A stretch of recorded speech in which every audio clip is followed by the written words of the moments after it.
Big T. Anybody home? Yo, yo, yo.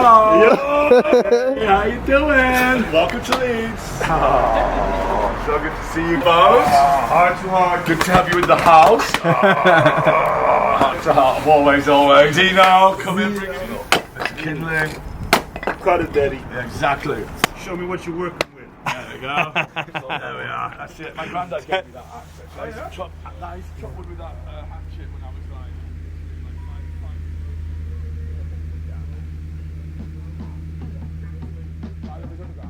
5. It's good to be here in Leeds, in your house. Welcome to my humble abode. It's great to have you, my SlapFam, in Leeds. It's been a long time. I always like it that when you meet people, you come to their house. It always makes sense. Yeah, exactly. You get to see a little piece of them. It's obviously this is my little sanctuary. It's a new house actually. Just moved here not long ago.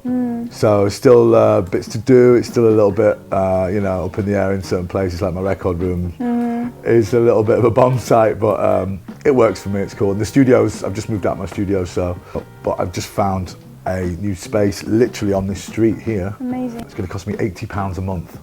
So it's crazy.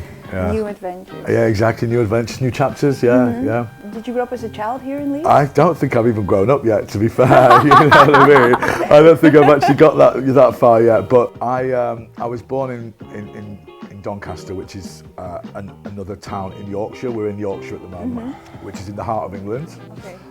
They call it God's country. It's so beautiful, Yorkshire. I mean, you probably saw getting off the plane, Yes. all the beautiful countryside. Lovely. And shortly after, moved to Leeds, Yeah. which I think is the 4th biggest city in the UK. A buzzy little city, and I grew up here, going to school. How old were you back then? I was like, I pretty much moved here when I was a baby. Okay. And so I wasn't born here, but I was bred here. You said, born, so I was bred here. And it was a great city to grow up in. Like the school, I really enjoyed school. I had a great time at school. I wasn't like the most sort of academic kid, but I was still like, did well enough, got by, and had good fond memories from school. I got into like guitar and bands and rock music when I was about like 12, and that was where I first really started getting into music and stuff. So yeah, I grew up here, and then about 11, 12, I moved to Toronto in Canada with my mum for a couple of years, two or 3 years we went over there. Excuse me, I've got family there, so we went over there for a little bit. But you did spend your teenage years back? Yeah, so I came, so about 11 I went to Toronto, and then about 13 came back, and then went back into school. Did high school, and then did my A-levels and stuff like here, which is like kind of college. And then went to uni, but I didn't really enjoy university. I studied media studies, but didn't really get along with the course. I stayed in Leeds as well, so I went to Leeds University, which is a great university. But at the time, I'd fallen in love with house music and clubbing and dance culture. Yeah.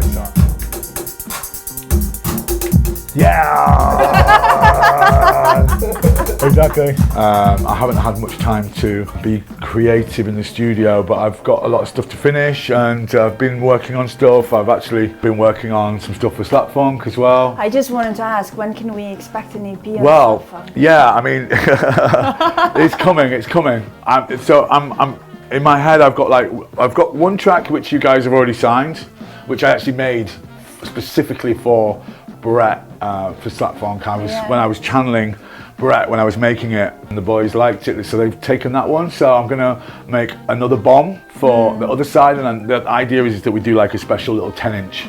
I kind of wanted like a little dub plate, 10-inch kind of looking thing with like 2 tracks on it. Ooh. So I'm working on the other side, but winter for me is very much like head down, hibernate, work. Yeah. Summer always seems to be like on the road, gigging, touring, playing the sort of music you make over winter. So yeah. The animals do it, so why don't we exactly. go inside? Yeah. Make a plan for what we want to do and plant the seeds, and then in summer you can harvest and work. Exactly, that's it.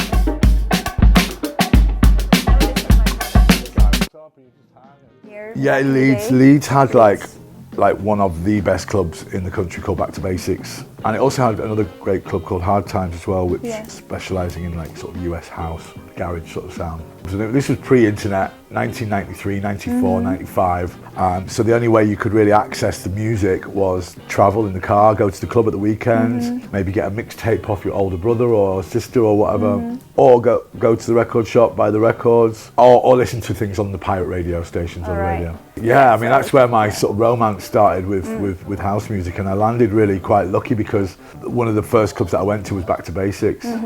I can only describe it as like a clubbing institution at the time. In the 90s, it was like the hottest club in the country. People used to travel there, and it had 3 floors. And the first time I actually went out to a club, I used to tell my mum that I was going to a gig, like a concert, because she was happy to go for me to go to a concert and watch a band. But she wasn't happy about me going to a club. Naturally, she's a parent. Obviously, I'm underage, you know. But for me, like, concerts were more dangerous than going to a club. You'd have people crowd surfing, boots in your head, beers flying in the air, you know, all this kind of stuff. So, and I ended up going to like a really cool underground funk. Like at the time, acid jazz was like a real thing, which was like a sound like funk, hip hop, soul. And I went to this club and experienced kind of a club for the first time there. And then I went to a couple of like the more whistle, glow stick kind of rave kind of things, you know, the bigger things. You've seen it all. Yeah, I was on the bus one day and at night, and I saw this huge queue of all these really cool looking people queuing up. They looked different to the people that were going to the raves. These were all dressed really smart, looked really cool and funky, and You were wondering. I was like, what is that? And then I discovered that it was Back to Basics. And that just really piqued my interest and caught my ear, and I was like, right, I've got to go. So me and 2 friends, we ran the gauntlet. We like queued up. We were like, you know, really young, had our shirt, like dressed all smart, and I had my little fluffy mustache. I probably couldn't even grow a proper mustache at that point. Do you got any old pictures of that? Do you know what? I probably somewhere. I'd love to find I'd some. love to see some of those. Oh, little Tris going out clubbing. We got to the front of the queue, and Gary, who's the door picker there, he was a door guy, you know, he did the guest list, and he kind of eyed me up. He was like, yeah, you in.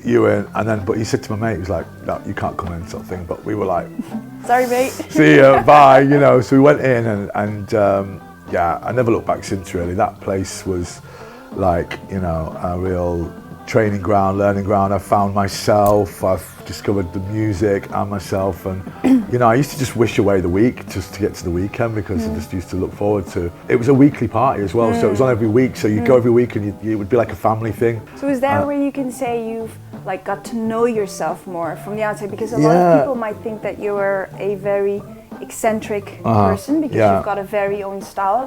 When I look around in your house, it's the same, the way you dress. Is that how you see yourself? Is that how?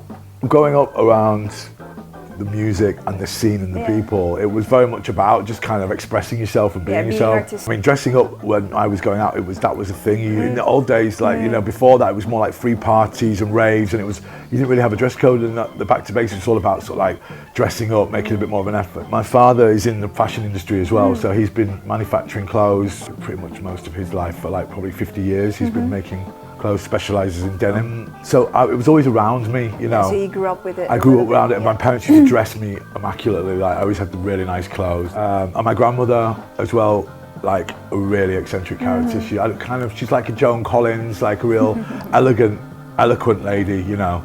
And she used to dress up even when she was just like, you know, going to bed. She'd have like the fluffy slippers and the negligee. I love it when people do that. But that's something from the old days. Yeah, she was real, and she taught me. She said, you know, good clothes open good doors, and you know, your body is your billboard. You know, you get to sort of express Especially yourself. back in the days where you had to sort of dress to impress, because you never knew who you Really, might exactly, and there was a meet or whole what the class thing as opportunities well. was. So you know, you really wanted to level up and look smart. And she said as well. She said she was like, fashion's for people who haven't got style. Style never goes out of fashion. And so that really struck a chord with me, because I was just like, and you could just, it's not necessarily about wearing what's in fashion, it's about owning what you wear, have your own style, you know? And I love it when I see people that just like, they've got their own style, and they're just like, you know, you see some of these girls in Japan, or, you know, the goths, or the, you know, some of these people, and they're really like serious about their image. I love it, it's great. So yeah, that was the clubbing scene back then was full of a lot of that, you know, and some real characters. It was also very mixed as well, so there was a lot of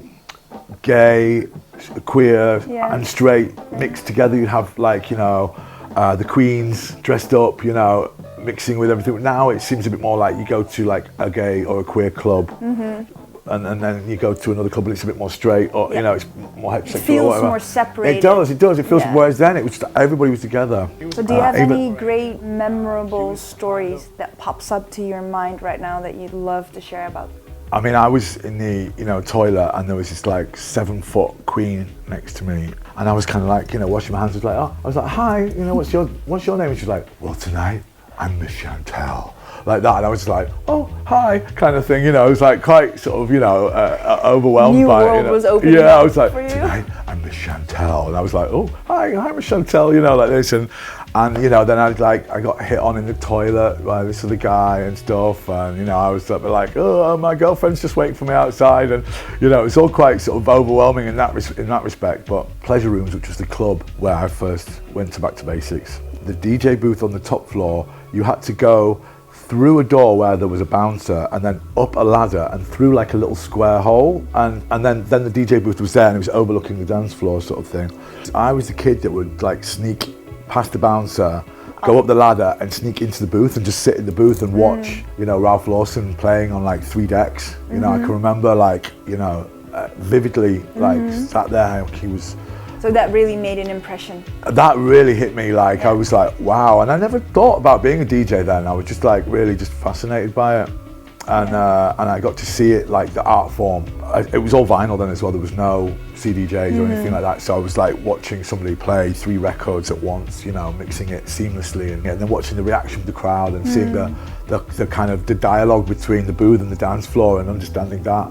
And so from an early age, I really got to see, you know, the height of the art form, you know, and got, you know, into DJs like Louis Vega and Masters at Work that were really blending the music musically, do you know what I mean, with using things in key and, you know, and telling a bit of a story with it. So after, you know, absorbing all the music and experiencing, the, you know, DJing firsthand and singing in the DJ booth, I just had to start finding the music. So that's when I started to go hunting and digging at the record shops. And I started to collect when I was about 16 years old. For my 18th birthday, all my friends were getting cars at 18, and I just wanted some turntables. I wanted Technics turntables. Yeah, my mum bought me 2 Technics 1200s, which are the same ones that I've got upstairs now. I don't think she saw me for about 3 months after that. She was like pushing food under the door, you know? And I had like a small little record collection, and I was just playing every single track on every record, mixing it, really learning the craft. I've never looked back since, really. So from those turntables, created a career, earned a living, you know, supported my family, and you know, toured the world,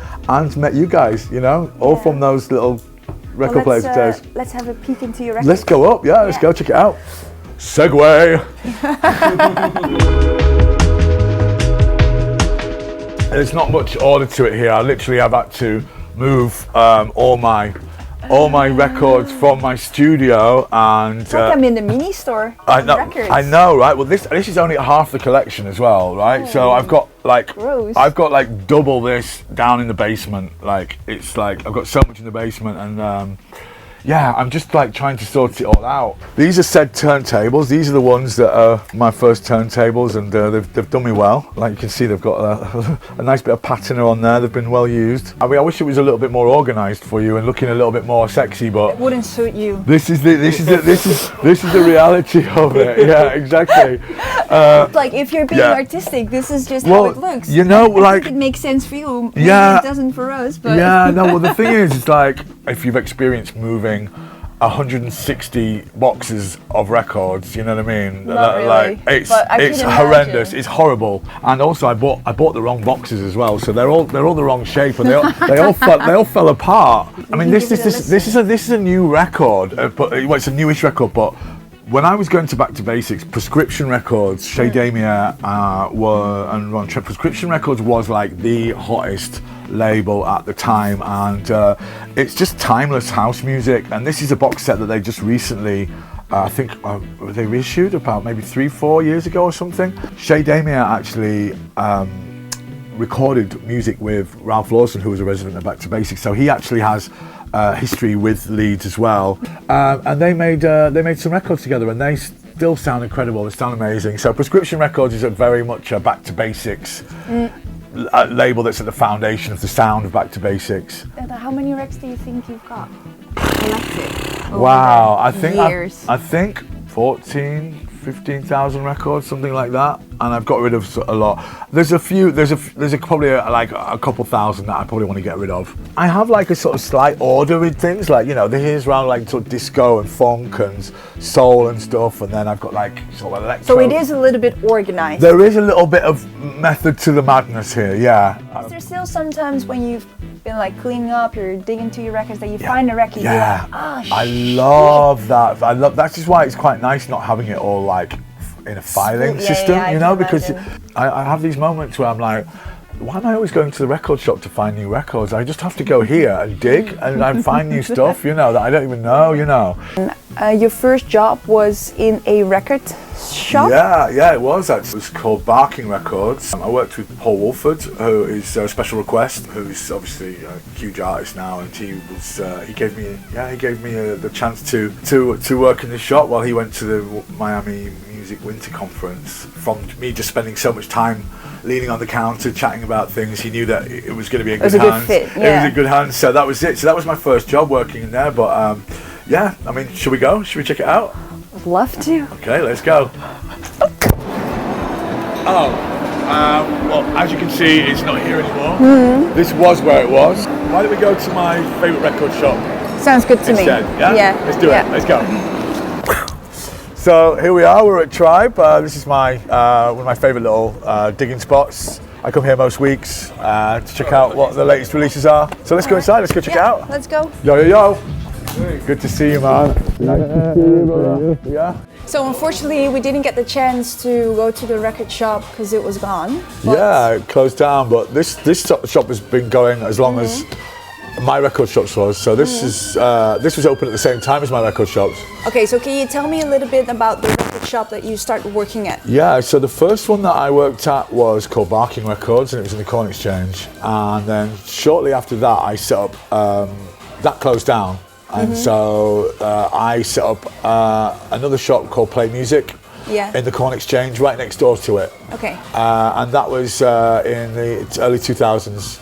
And that went till 2007. Yeah. And then in 2012, I opened another club called The Garage. Yeah. And inside that had a shop called Waxworks, which was a small boutique record shop inside the club, which acted as kind of room 2. It was an award-winning club, actually. We won an award for Best Small Club, and we had Victoria Topping do all the art design and everything. It was very boutique, like we made it like everything, a wallpaper and slip mats, everything was all kind of crafted, and the whole image was amazing. I was really proud of it. Can you tell us about how your connection with Slapfunk came about? Because I do know that we had a label party. You did. You had a label party with Back to Basics, which was the club obviously I was resident at, and it was at the Garage, which I just mentioned to you, which was my club, and yeah, so that was around 2013, it's like 10 years ago. Yeah, because it all started off with, if I'm not mistaken, the underground party in My Love Paris. is Underground. My Love is Underground. So is that where you met the crew? Well, my connection came from SlapFunk through Brother and Jeremy Underground, because you guys were the first to book them over in Utrecht when you used to do parties over there. And Brother came back from there to saying, like, Trish, you've got to meet these guys. Like, they're just like us, you know, kindred spirits, and you're going to get along with them so well. And at the time, you just released Raw Joints Volume 1. And I remember that you did like a little promo video with a Malingini's Eye track on it, which was a huge track for me. Like, even before it was out, I was like, what is this track? And Yok sent it to me before it was released. So I was like early supporter of Slapfunk through the music. And then when I met the crew, we just instantly became like family. You know, we hit it off. Not only musically, with a sense of humour, spiritually, everything. It was just a match. It was just, yeah, exactly. We just like fit, like a hand in glove kind of thing.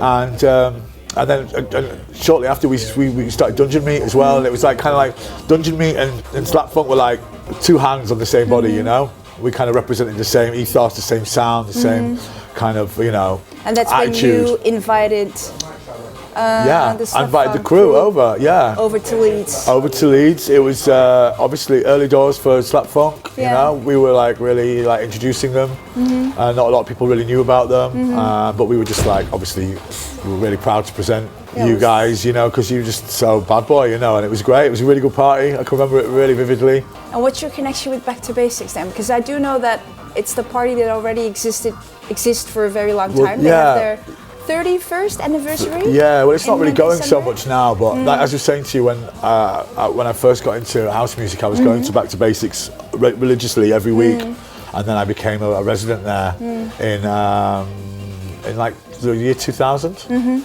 I was about, what was I? I was like 21 years old. Jeez. I became a resident at this club that was like, you know, sacred ground to me. Yeah, so at the time I had the record shop, I was DJing at Resident Back to Basics, and I was also doing A&R for 2020 Vision Recordings, which was a legendary electronic label owned by Ralph Lawson, based in Leeds, and that's celebrating its 30th anniversary next year. And something I'm very proud to have been a part of as well, because it's a legendary label, and Ralph Lawson's been a mentor to me, and I kind of probably wouldn't be stood here now chatting to you if it wasn't for him and his support, and how Back to Basics gave me that platform really to sort of shine, really, just like you guys have given me a great platform in Amsterdam to shine as well, you know. Yeah, because when was your first time in Amsterdam?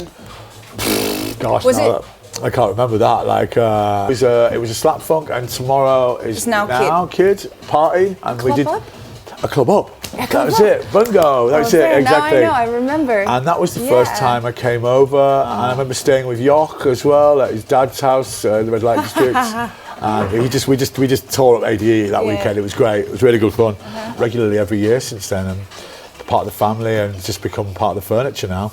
SlapFam. Part of the furniture. Exactly. It's been a great 10 years, you know, and to see SlapFunk grow as well, and just become, you know, such a dominant force and such an important part of the, you know, dance music community. And you know, SlapFunk is definitely has a strong sense of community and family about it, and that's what I love. It's more than just the DJs, it's more than just it's the people on the dance floor and all the energy. I mean, there's no other party like our SlapFunk party with the SlapFunk crowd at a Brett or something like that. It's just like that, all those things, that cocktail of things together, it's like magic. It really is.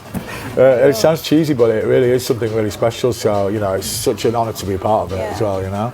A gig that's still on top of your mind with SlapFunk, your favourite one? I think obviously the legendary one where I forgot my hard drive and I broke my record. I slapped the record. And it was Easter it was not this year. It was the year before, I think. We got you the record though. You bought me the record back. It was a really expensive record. It was a really freaky sort of start to a set, but I think it turned out to be one of the most special. It was just all vinyl, and the records were like floating out my bag. It just flowed so well. It was like I was in the booth. I can remember. I thought, okay, I'm just going to start with my favourite record, and we'll start from there, and that'll get me in the groove. And I started with it, and I was like, yeah, brilliant. And I waved it in the air, I was like, psh, and it just like smashed it on the SlapFunk sign. Which I nearly smashed the SlapFunk sign last party, didn't I? Actually, you know, again. So I've got a little relationship with that sign. You know, it was funny because I was actually thinking to myself, like, you know, I don't usually leave the house without a bag of records or a hard drive. You know, it was just nice to just do it with just a bag of records again, and it was nice just obviously because I packed a good bag of records, so it was good just to do that. But that one felt really special. A lot of people were like really talking about that one for a long time afterwards. I remember Sylvester, he says he was like, we knew, now we know. Do you know what I mean, kind of thing? Because that's the thing, like a lot of DJs now beforehand, they prepare their set sometimes, I think, too much, where there's no room left for any creativity. Improvisation or spontaneity. And now you had to do it with everything you had. Yeah, it was record by record. I remember it was the first time I met Teenie as well. And she was at the front of the booth, like literally bouncing around with her curls non-stop for the whole set. You know, I even impressed myself that day. You know, I was just everyone. I know, it was great. I know. So, what's next? Let's go to the next stop. I've got a little place I want to show you. Let's go. Excited. Come on. Okay, so you brought us to a club. Can you tell us where we are?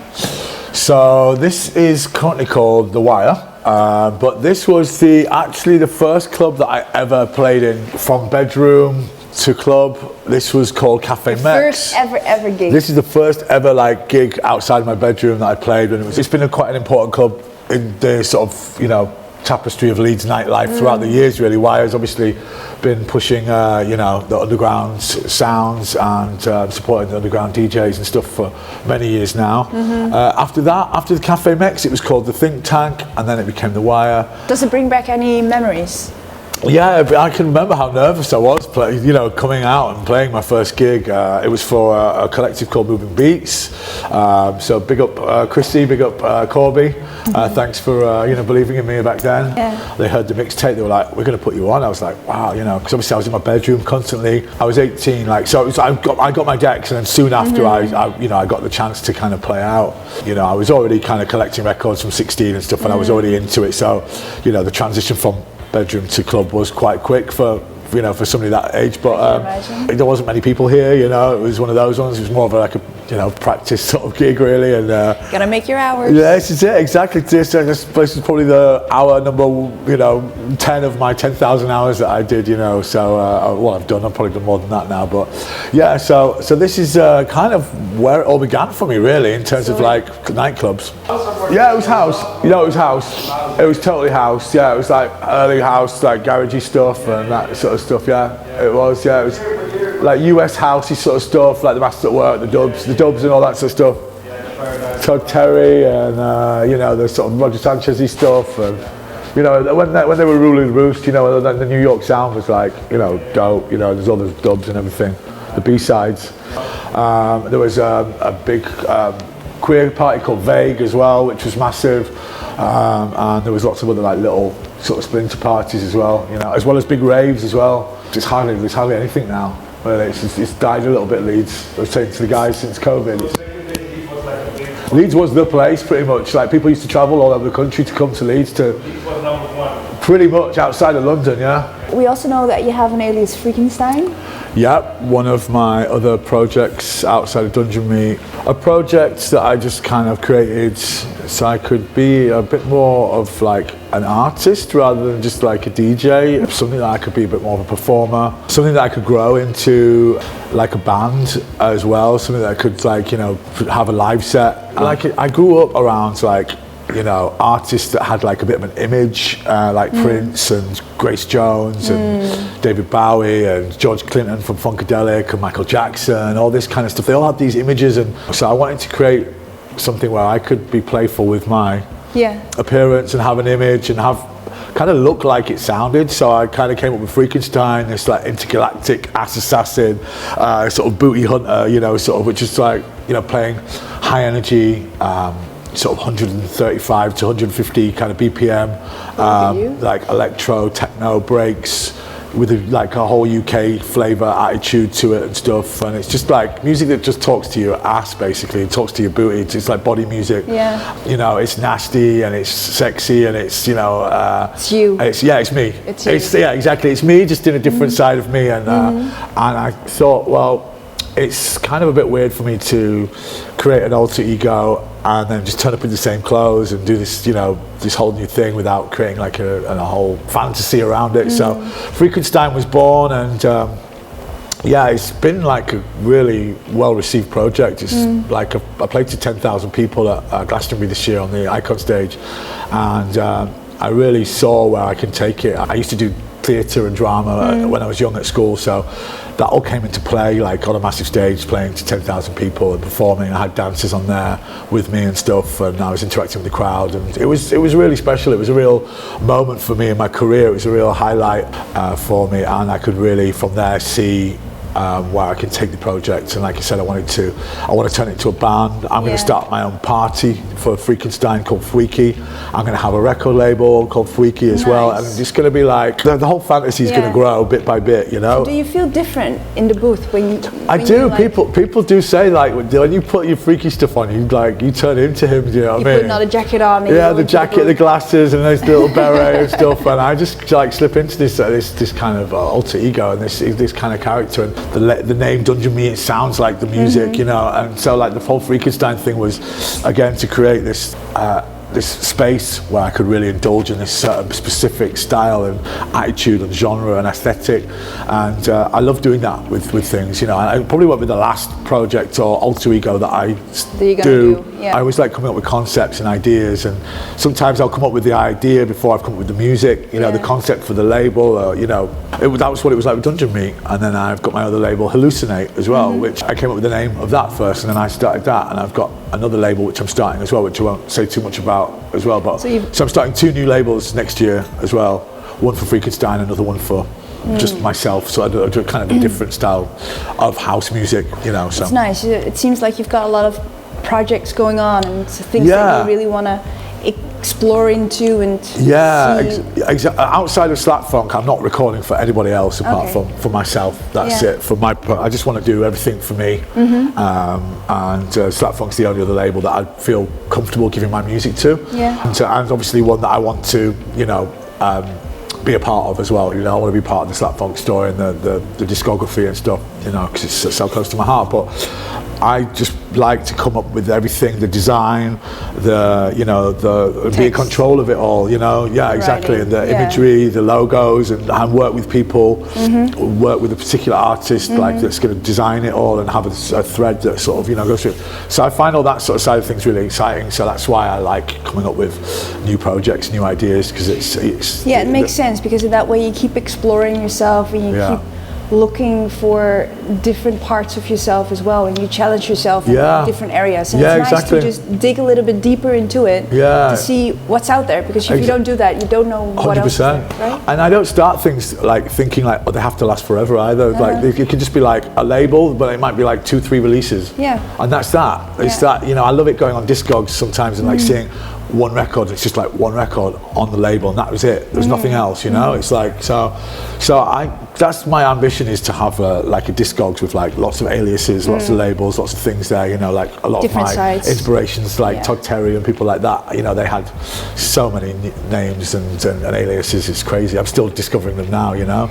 It's nice to see a lot of creative sides coming out of you. Yeah, it's great. I feel like, you know, I'm 44 now. I just feel like I'm just getting started, you know. I've just been building up to this point now where I've got everything around me and all the people around me and all the skills and, you know, there to make all my shit happen, all my dreams come true, you know. I'm having to dream new dreams really, because they're all kind of happening, you know, and that's really nice, you know. And I just feel really, you know, fortunate to be in this position after I've been doing it like 26 years I've been DJing since I first played in here, 26 years. I'm still here now, and I'm like still on the rise, and I'm still, you've been on a journey, you've seen how did the scene change from back then, from your first gig until now?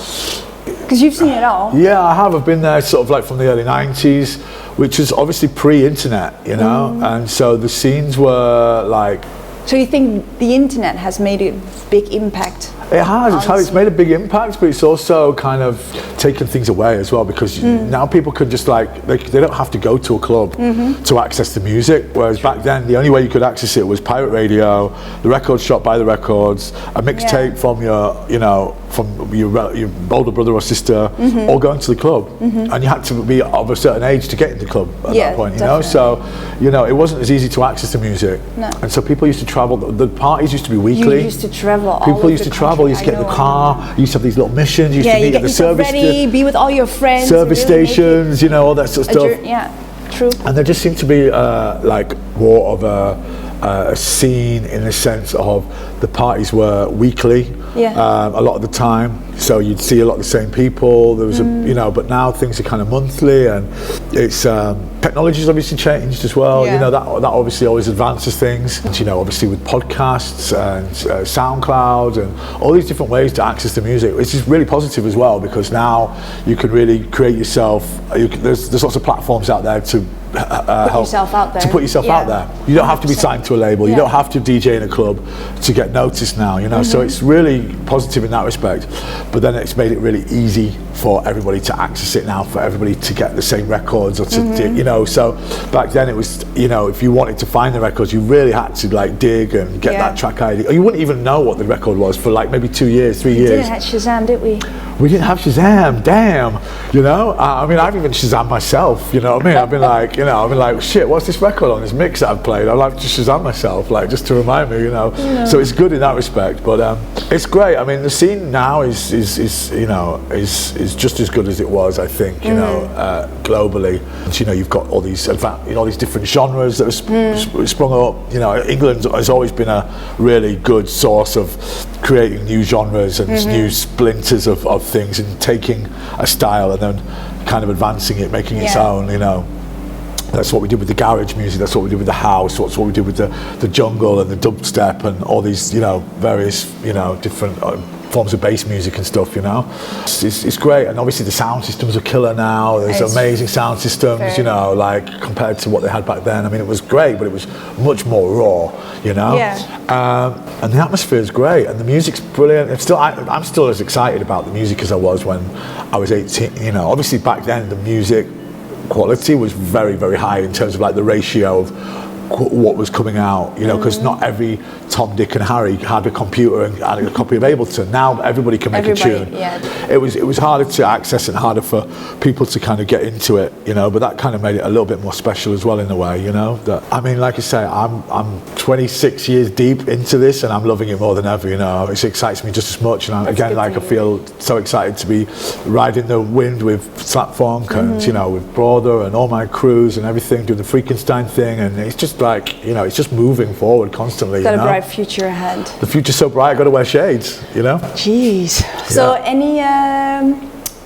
goals that you want to achieve or for yourself, like personally or music-wise? Is there anything that's your eye on? Well, I mean, obviously, I just want to keep going and growing and growing at this rate. It's a nice ascension. Like I'm just like hitting a really nice altitude now. I want to keep there, and I want to keep, you know, developing my creative practice and you know, working harder in the studio, more collaborations, learning with you know, with people that you know, have different styles of music and stuff like that, and just different approaches to making music.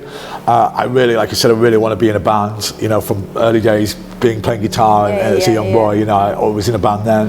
Now I want to do like an electronic band. Now I can't know someone. I want to do like Cybertron meets Funkadelic, you know, with like fat chicks on roller skates and all that sort of stuff, and have a real like a vibe. To bring the old stuff. Yeah, I just want to like have this like, you know, this synergy and this energy with a group of people on stage where we create something quite magical and like create a sound and have this synchronicity, and then, you know, perform it and have the visual aspect of it. And so more of an experience as well. Exactly. Like deeper layers. An experience and a show and something that, you know, has all this, you know, different levels of performance on it. It reminds me of back in the day when we had a club. It was called Now and Wow in Rotterdam. Yeah.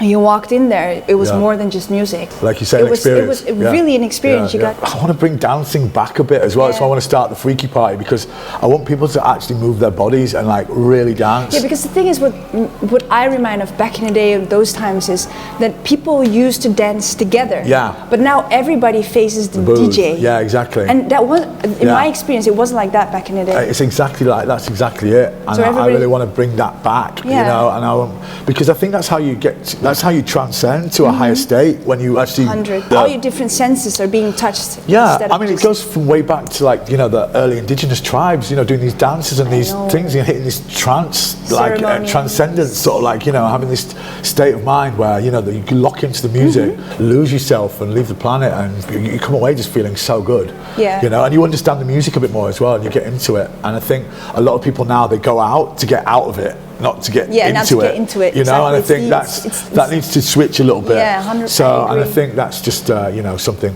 we can all do by just little parties, little things, just bringing the intention there and showing people that it's fun and it's what music's there for. You know, we're all looking forward to it. Yeah, me too. Is there a back-to-back that you'd like still?